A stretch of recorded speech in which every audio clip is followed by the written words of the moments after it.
acabamos de leer la lectura de la palabra del Señor en el Evangelio según San Marcos, capítulo 14, los versículos 26 al 31. Y para aquellos que nos escuchan por primera vez, varios domingos que nosotros hemos estado predicando en el Evangelio de Marcos. Así que es una predicación expositiva, capítulo a capítulo, y eso lo que nos ayuda es a enfocarnos en el contexto de lo que Marcos quiso enfatizar. Si pudiésemos ponerle un título, no al mensaje de hoy, sino que condensar en una sola idea, en una frase, lo que trató de relatar Marcos en este Evangelio, podríamos colocarlo como el rey que se convirtió en siervo, porque es eso lo que Marcos está tratando de mostrarnos, es a Jesús como el verdadero rey que vino para servir a esta humanidad. Hoy vamos a hablar acerca del ministerio de Jesús, acerca de la obra suya como el buen pastor, en el cual nosotros debemos confiar, en el cual nuestra fe debe realizarse, desarrollarse. Pero para eso, recuerden que el domingo pasado nuestro pastor nos compartió los versículos que antecedían y nos señalaba que Jesús envió a 2 de sus discípulos. En este caso, en el libro de Marcos no se da el detalle, los nombres de esos 2 discípulos, pero en Lucas 22:8 podemos darnos cuenta que Jesús envió a Pedro y a Juan a preparar el lugar para la última cena que celebraría con sus discípulos. Y en esa ocasión, aprovechando esa cena nocturna, la última que tendría Jesús antes de ser crucificado, realizó una declaración inesperada para sus discípulos, algo que ellos no se esperaban. En esa ocasión Jesús les reveló que uno de ellos lo habría de traicionar. Cuando escucharon esas palabras de parte de Jesús, la mayoría de sus discípulos se entristeció y de manera no hipócrita, sino de manera sincera, ¿cierto? Ellos preguntaron si alguno de ellos era. Dijeron, de seguro yo no soy, Señor, por mi mente no ha pasado nunca la idea de traicionarte. Jesús tampoco dio nombres de quién era el que lo habría de traicionar. Y de esa manera, en su amor, en su misericordia, de alguna manera Jesús le estaba dando la oportunidad a Judas que se arrepintiera. Porque aunque entendemos que la Escritura declaraba y había profetizado desde la antigüedad que uno habría de traicionarle, los seres humanos no somos robots. Nuestro destino no está determinado, no es un destino determinista, que no tiene esperanza, sino que siempre hay posibilidad de la esperanza, siempre hay posibilidad de arrepentirse. Y el hecho de que Jesús no hubiese revelado enfrente de todos quién lo habría de traicionar, en su amor esperaba que se arrepintiese. Pero no ocurrió así. Nosotros sabemos cuál fue el desenlace. Al terminar la cena pascual entendemos porque se estaba celebrando la Pascua, y para aquellos que no están habituados al lenguaje de la Biblia, a los conceptos bíblicos, no nos estamos refiriendo a la Navidad, sino que a la Pascua judía, en donde los judíos una vez al año, generalmente en los meses nuestros es la última semana de marzo, la primera semana de abril, ellos celebran todos los años la Pascua, los panes sin levaduras, donde recuerdan la liberación de que fueron objeto cuando eran esclavos del imperio, ¿cierto?, egipcio. Ellos fueron liberados por medio de Moisés, Dios manifestando de manera extraordinaria milagros, ¿cierto?, extraordinarios, y el pueblo de Israel fue liberado milagrosamente de ese lugar. Y todos los años ellos celebran esa fecha conocida como la Pascua. Es esa ocasión en que Jesús se reúne en esa noche para celebrar la Pascua, pero para darle un significado totalmente distinto de la idea que ellos tenían, no distinto de lo que la palabra del Señor enseña, porque recuerde que toda la Escritura lo que apuntan es a la figura de Cristo. Por tanto, la liberación de la cual ellos estaban experimentando, Jesús, al tomar el pan y al tomar el vino, les da un sentido totalmente distinto. Yo soy ese pan y mi sangre es ese vino, porque yo soy el verdadero libertador de ustedes. Y por lo tanto esto lo harán todas las veces en las cuales tengan oportunidad de hacerlo. La cena del Señor, como nosotros la conocemos, es recordar a Jesús. Ahora, Jesús no quiere que lo recordemos por algún asunto en particular, quiere que lo recordemos en general y más precisamente por su muerte. Porque es su muerte la que nos liberó, es su muerte la que nos salvó. Por medio de su muerte en la cruz, ¿cierto?, Él nos hizo libre.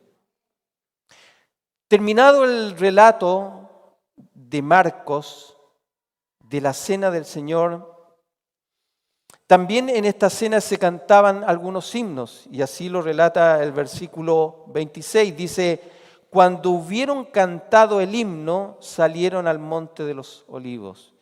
Los himnos que cantaban en la antigüedad eran los salmos. Y los salmos son el himnario de la Biblia.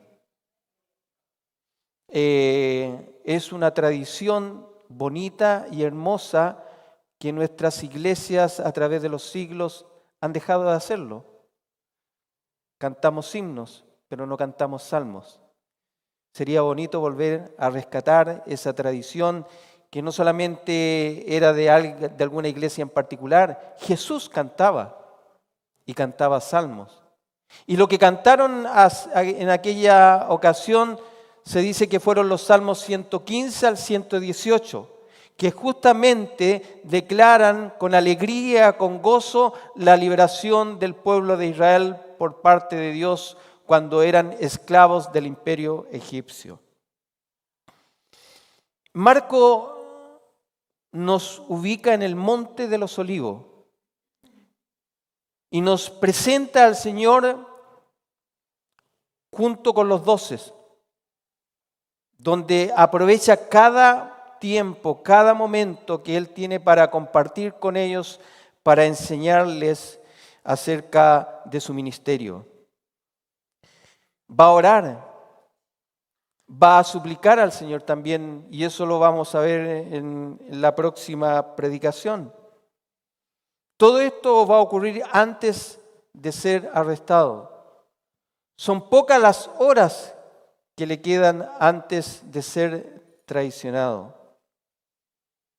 En este pasaje el Señor les advertirá de eventos inesperados para ellos, de acuerdo a cómo se va a ir desarrollando.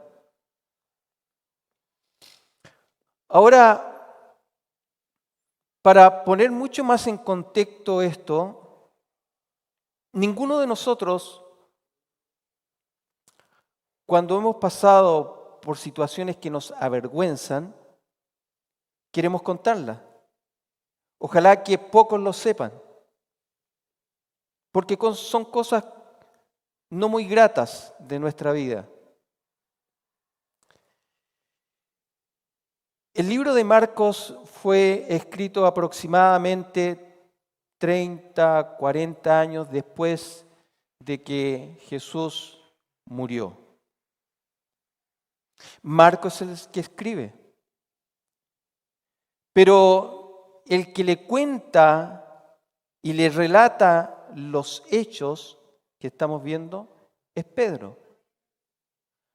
Así que Pedro está relatando su propia negación, su propio fracaso, su propia caída.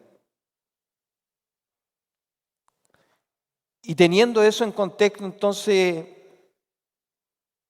para Pedro no debe haber sido fácil esta parte, porque lo delata como un hombre impulsivo, como un hombre que no piensa, que no reflexiona. El Señor, cuando les comienza a relatar y a compartir, recuerden, faltan pocas horas para que Jesús sea arrestado. Es de noche, está en un monte, el monte de los olivos. Jesús va a usar una figura que para la cultura de la época es muy conocida y también conocido para el pueblo de Dios, pues Cristo se va a presentar como el pastor de su pueblo, como aquel que cuida del rebaño de Dios. Así que en este pasaje lo que vamos a ver a ese pastor eterno, aquel que es capaz de reunir a sus ovejas, pastorear a sus ovejas que han sido dispersadas.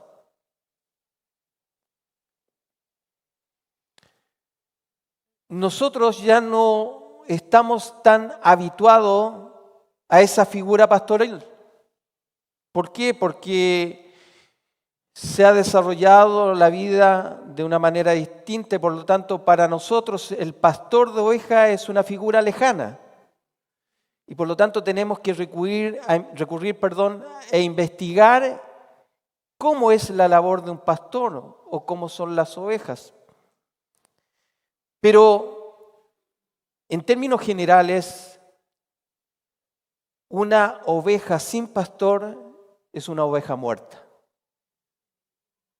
Porque no saben las ovejas valerse por sí mismas. Necesitan del pastor, necesitan del cuidado de él. Y por eso que Jesús, de manera apropiada, en el contexto de lo que se está desarrollando, se presenta como el buen pastor, como el pastor de sus ovejas. Y ellos deben verse a sí mismos como ovejas. Para ellos la figura del pastor es conocida. Para nosotros como iglesia hoy en día también. ¿Qué es lo que más recitamos nosotros de los pasajes de la Biblia? Salmo 23. El Señor es mi pastor, nada me faltará.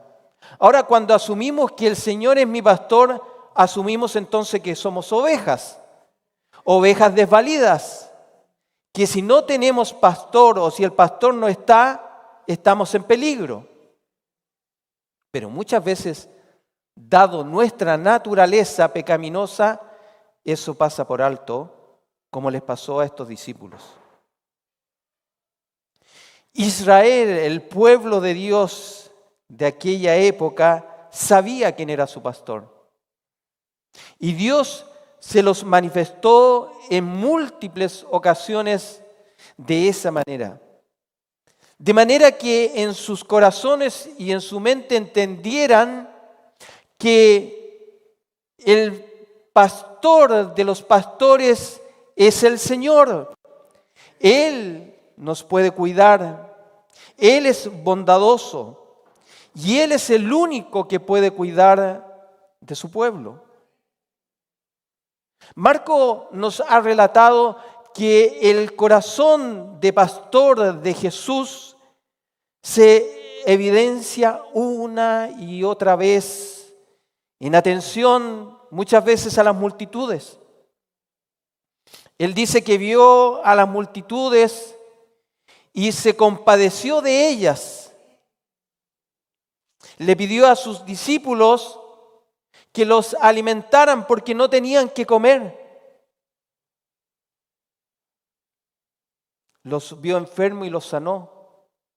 Los vio endemoniados y los liberó. Los alimentó. Él es el buen pastor. Y Él se identifica no solamente como el buen pastor, sino como el verdadero pastor, porque dice también que hay otros pastores que no son pastores, sino que son lobos rapaces con piel de oveja. Él es el verdadero pastor. Por lo tanto, Él vino y su misión evangelística, dentro de las muchas que entendemos como el concepto de lo que significa el Evangelio, también en el Evangelio, esta buena noticia, está la figura del buen pastor que ha venido a reunir a su rebaño, a su pueblo. Así lo describe cuando leímos hace algunos domingos atrás en Marcos capítulo 6, versículo 34. Dice que salió Jesús y vio una gran multitud y tuvo compasión de ellos, compasión pastoral, porque eran como ovejas que no tenían pastor, y comenzó a enseñarles muchas cosas. Esa es la buena noticia del Evangelio. Evangelio que significa buena noticia. Y uno de los aspectos de la buena noticia del Evangelio es que este verdadero pastor ha venido para reunir sus ovejas en su rebaño, para cuidarlas, para guiarlas. Así prosigue el Salmo 23. En lugares de delicados pastos me hará descansar, y junto a aguas de reposo me pastoreará. El Señor, como buen pastor, no solamente les señalará, los guiará y les dirá cosas hermosas, bonitas y gratificantes, sino que va a compartir también la verdad, la realidad de lo que ahora son ellos. Una verdad que será incómoda para ellos. De hecho, no la van a aceptar de buenas a primeras. Jesús les dice, todos ellos que lo habrían de abandonar esa misma noche, lo dejarían solo. No solo Judas, sino que ellos también lo negarían. Ahora, en su vocación pastoral, lo que espera este pastor, que estos discípulos se vean a sí mismos como ovejas débiles que necesitan del cuidado del pastor.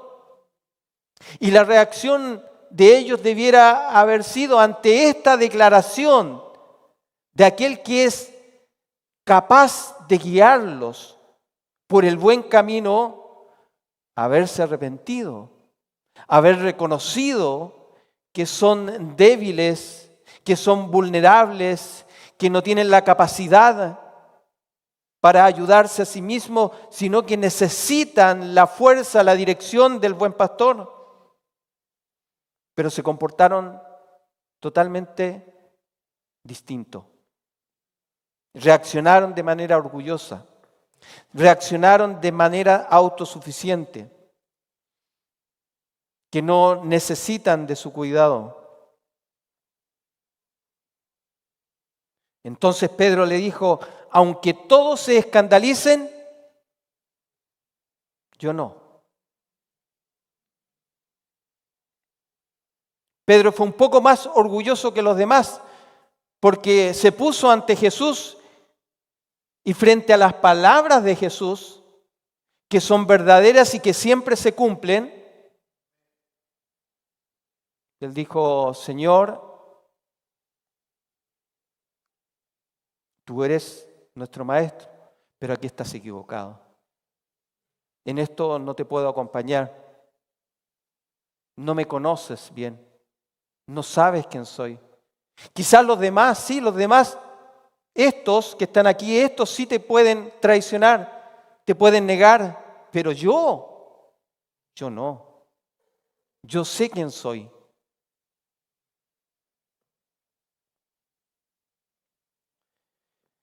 Pero ante esa insistencia de Pedro, recuerden que el mismo relato, y recuerden, es Pedro que está relatando. Es como si le estuviese diciendo a Marco, escribe esto. Yo fui tan orgulloso que nuevamente insistí. Mas él con mayor insistencia decía, si me fuere necesario morir contigo, no te negaré. Pero ¿cuál es la buena noticia del Evangelio? Es que la misericordia de Dios es en favor de su pueblo. En lugar de herir, en lugar de destruir a estas ovejas infieles, orgullosas, autosuficientes, Él se puso en lugar de ellas para llevar el castigo de ellas. Isaías, que fue escrito 700 años antes de que esto ocurriera, Isaías ya lo había profetizado. Él dijo en Isaías 53:5, inspirado por el Espíritu Santo, pero Él, Jesús, fue traspasado por nuestras rebeliones y aplastado por nuestros pecados. Fue golpeado para que nosotros estuviéramos en paz. Fue azotado para que pudiéramos ser sanados. Ellos orgullosos, pero no se estaban dando cuenta que este pastor llevaría el pecado y el orgullo de ellos a la cruz. Cristo padecería en lugar de sus ovejas, sería herido para salvarlas a ellas. Este es el pastor de Israel, que es herido por la rebelión de su pueblo, a pesar de que serían dispersadas. Pero aunque serían dispersadas y cada uno huiría para su lugar, el cuidado estaba asegurado. Jesús es el buen pastor. Y aunque ellos lo negaron y lo abandonaron, Él nunca abandonaría a sus discípulos. Lo segundo también que debemos reflexionar y mirar en este pasaje es que Él sabía de antemano lo que iba a ocurrir. Sabía lo que le ocurriría a sus discípulos. Sabía también que era necesario que Él tuviese que ir solo a la cruz. No podía ir acompañado. De hecho, nadie lo va a acompañar porque es su obra.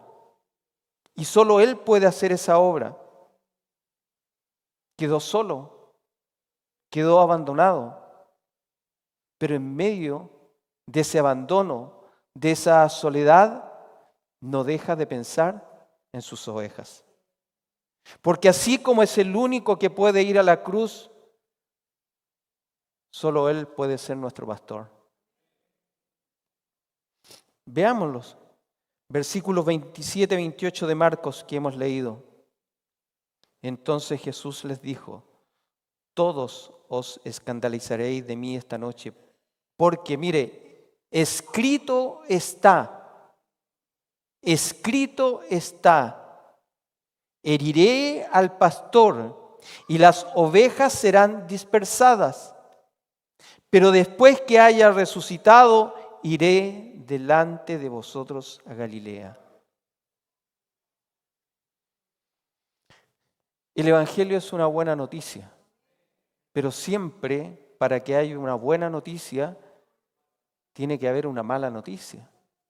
Y la mala noticia tenían que conocerla los discípulos. Ustedes me abandonarán, ustedes me negarán, pero no se preocupen.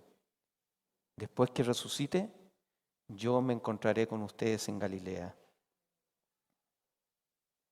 Me gusta la versión de la traducción al lenguaje actual en este versículo 27, en donde se lee: todos ustedes perderán la confianza en mí. Eso significa negar a Jesús, abandonarme, no confiar en Él, no creer en Él, no tener fe en Él. Lo que Jesús está tratando de decirle: ustedes hasta aquí, estos 3 años, han estado conmigo, me han acompañado en mis pruebas, en todo lugar, han estado fielmente al lado mío. Pero yo hoy les estoy diciendo que me abandonarán, que serán infieles. Pero por doloroso que esto fuera, la gracia de Dios en Cristo era mucho mayor. Pues Cristo estaba dispuesto a llevar esa infidelidad, esa negación a la cruz. El mismo profeta Isaías profetiza esta situación 700 años antes de que ocurriera. El capítulo 53, versículo 6 lo dice de manera vívida. Dice: todos nosotros nos descarriamos como ovejas. Cada cual se apartó por su camino. Mas Jehová cargó en él. ¿En quién? En Cristo. El pecado de todos nosotros. Así que nadie se puede jactar, porque la realidad de los discípulos es la realidad nuestra. Todos nos hemos descarriado. Todos le hemos negado. Cada uno se apartó por su propio camino.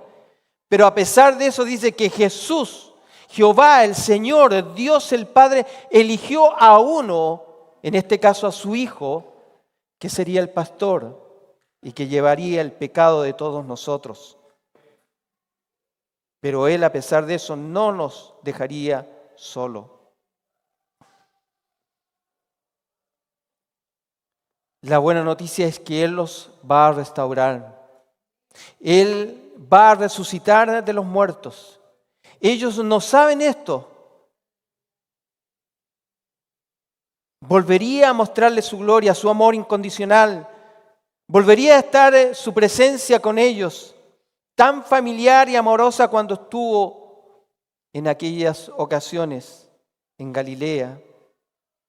Se encontraría de nuevo con ellos.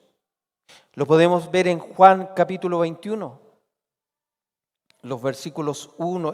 Todo el capítulo habla acerca de este encuentro, pero los versículos 1, 7, 17 y 18, ¿cierto?, hablan acerca de esto.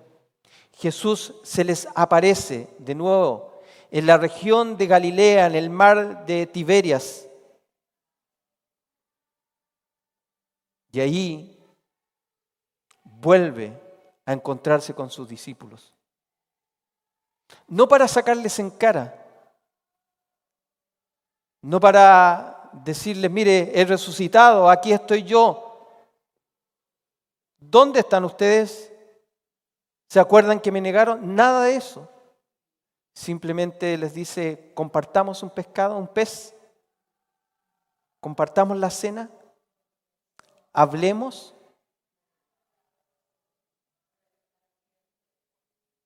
Es en aquella ocasión cuando sin necesidad de enrostrarle su pasado, a Pedro le dice: Pedro, ¿me amas? Y Pedro ya ha cambiado. Ya es un hombre que es capaz de reflexionar un poco más. Y ante la insistencia de Jesús, preguntándole 3 veces: Señor, tú lo sabes. Tú sabes todas las cosas. Sabes que te amo. Apacienta mis ovejas. Como yo te apacenté a ti, a pesar de tus debilidades, a pesar de tus negaciones, aprende de mí que soy el buen pastor, porque tú tienes trabajo y tienes que también apacentar mis ovejas. Ese es el Evangelio. El Evangelio es que nos muestra que somos infieles, pero Cristo permanece fiel para salvarnos. La tercera reflexión que podemos sacar de esto y que podemos aprender de hoy es que Jesús quizás físicamente ya no está, pero nos pastorea por su palabra. Y debemos atender siempre a esta verdad, porque una y otra vez se nos olvida esto tan importante. ¿Dónde está la voz de Jesús? ¿Dónde está la voz, la palabra del buen pastor? En su palabra, en las Escrituras.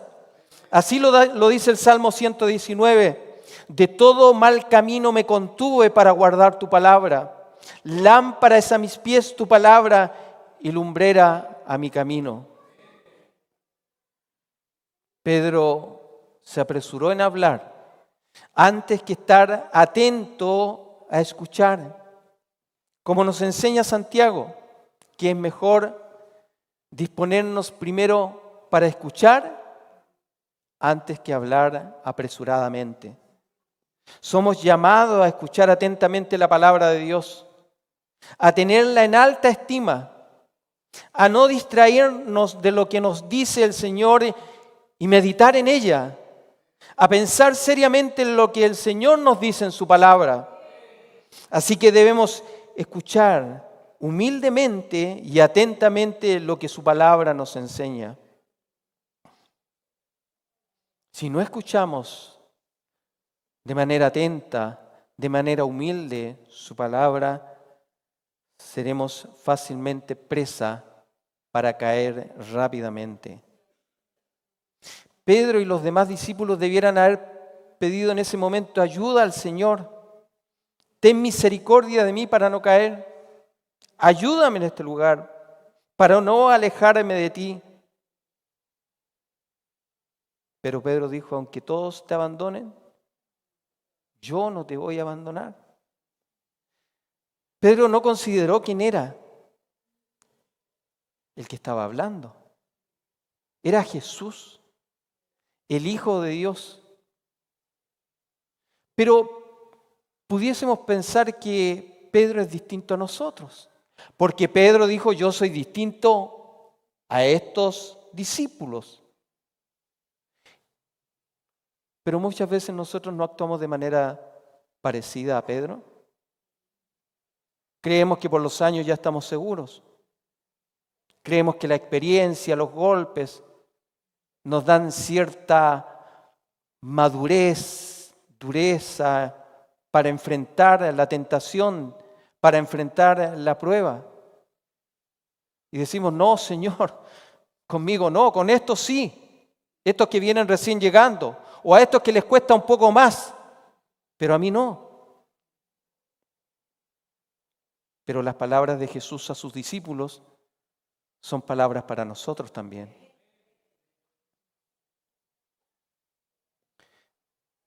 Pedro era sincero. Los discípulos eran sinceros. Cuando le dijeron, en particular Pedro, que le amaba, que no quería negarlo, eran sinceras sus palabras. Pero lo que Pedro se le olvidó es que no basta con ser sincero, porque lo que tenemos que tener claridad es que somos débiles. Podemos ser sinceros, pero seguimos siendo débiles. Y no basta nuestra sinceridad. porque era una sinceridad mal enfocada. Porque nuestra ayuda, nuestra fortaleza no es nuestra sinceridad. Nuestra ayuda, nuestra fortaleza es Cristo. Hay mucha gente sincera. Demasiada. Usted pregunta y usted, sí, no, si yo amo al Señor, mi vida daría por Él. ¿Y esas palabras son verdaderas? Son verdaderas.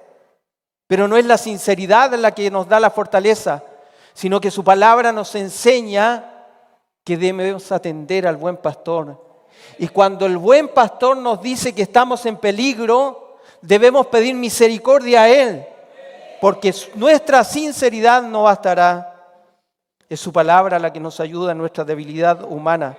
Debemos confiar en Él y no en nuestra sinceridad. ¿Por qué? Porque también las Escrituras nos dicen en Jeremías capítulo 17, engañoso es el corazón. Engañoso es el corazón.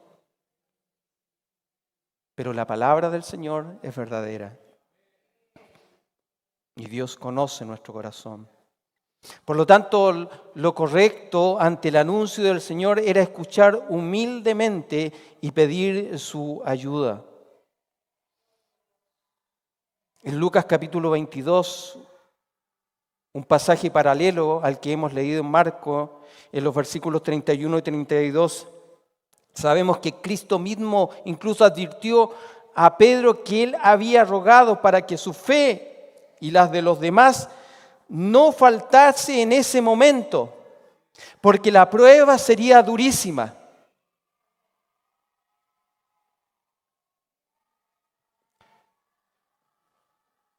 ¿Usted se ha puesto a pensar en cómo quedó la vida de Pedro después de eso, de esa negación? Destruida. Porque lo primero que viene a nosotros es nuestra conciencia que nos acusa. Nos acusa permanentemente.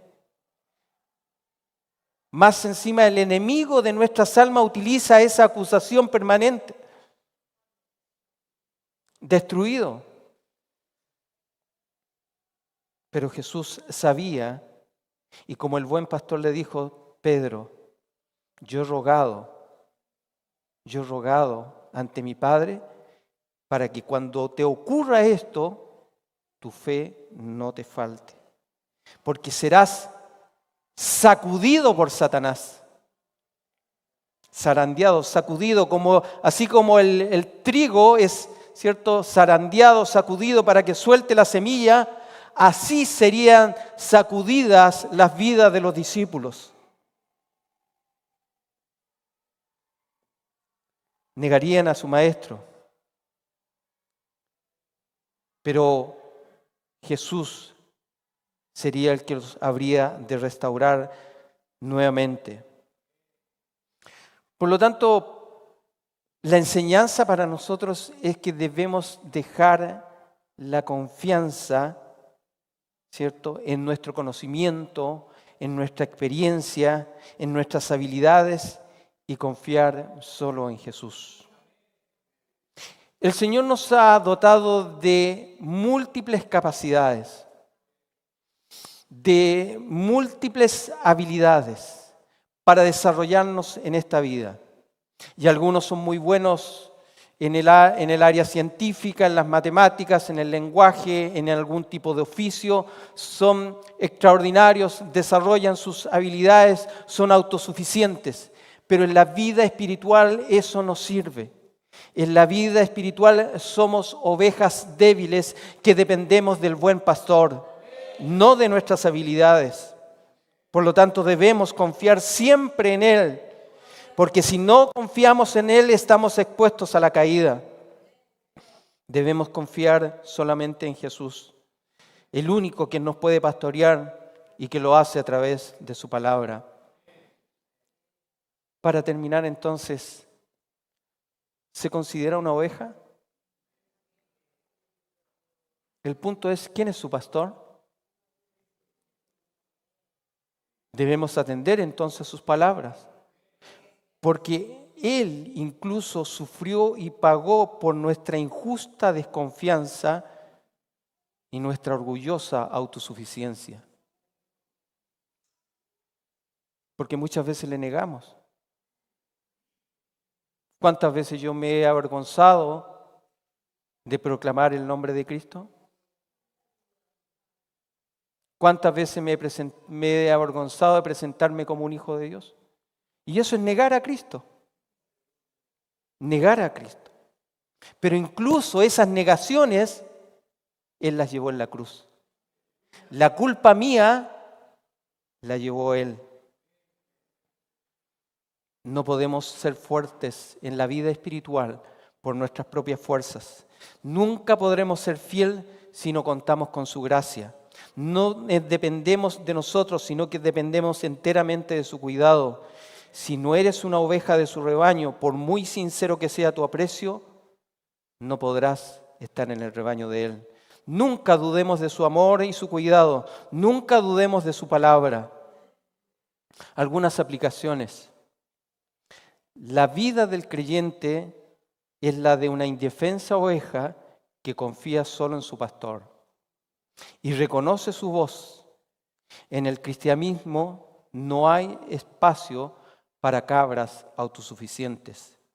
La voz del pastor es su palabra y a ella debemos atender para no caer. Lo que precede siempre una caída, y quiero que se grabe esto, lo que precede siempre una caída es el orgullo humano. No quisiera que estuviese tan triste porque estamos en un tiempo de alegría, en un tiempo de regocijo. Estamos celebrando 46 años de existencia de este lugar. Hemos visto a lo largo de todos estos años el cuidado de Cristo como nuestro pastor. Él nos ha guardado hasta aquí. Hemos tenido quizás algunas caídas. Hemos negado algunas ocasiones al Señor. Han sido situaciones dolorosas, pero nunca Él nos ha negado su amor y siempre nos ha restaurado. Cristo es nuestro buen pastor y la vida da por sus ovejas. Por lo tanto, confiemos en Jesús como nuestro buen pastor y que seguirá siendo el pastor siempre de nuestra iglesia.